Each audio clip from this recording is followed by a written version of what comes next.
दोस्तों शाद खोसो work YouTube channel में तव्हां सभिनी पीढ़ी प्यारनि खे दिलि ॿारनि खे सिंधी ॿारनि खे ख़ुशि आमदीद। अॼु रिव्यू कंदासीं मेघा सोप सीरियल पंहिंजा ॿेरी, जंहिंजा अचण वारा एपिसोड ज़बरदस्त थियण वारा आहिनि।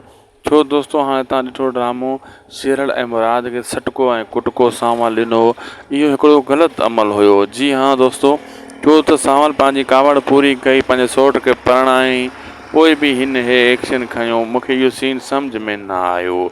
ऐं होॾां जेको आहे दोस्तों सिकू खे जॾहिं ख़बर पवंदी त सांवल ही कमु कयो आहे, उहो वॾो गुस्सो कंदो ऐं सांवल खे मारण जूं तयारियूं कंदो। लेकिन अकबर ख़ान सांवल ऐं सिकू खे साम्हूं विहारे ठाह करण जूं ॻाल्हियूं कराईंदो, छो त हाणे चवंदो मसइलो बराबरि थी वियो आहे।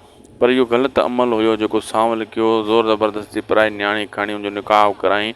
इन सां सिंध में ग़लति मैसेज वेंदो आहे। चाहिल जेका माण्हू आहिनि इन खे सच सम्झी वरी अहिड़ा कम कंदा आहिनि। जीअं तव्हां ॾिठो सिंध में गुलाम भारू मारिजी वई, ॿिया टियां हो जीअं चए पियो मुंहिंजो नक मथे थी वियो आहे, मतिलबु नक एॾनि जो वरी मथे थींदो आहे।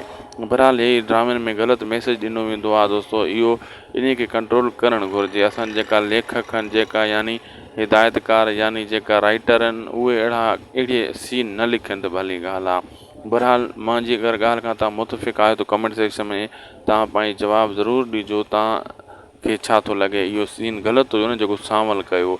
ऐं ॿियो दोस्तों, हाणे हेॾा जाबर एॾो सुखियो हथु कोन्हे थो चाकर ख़ान खे।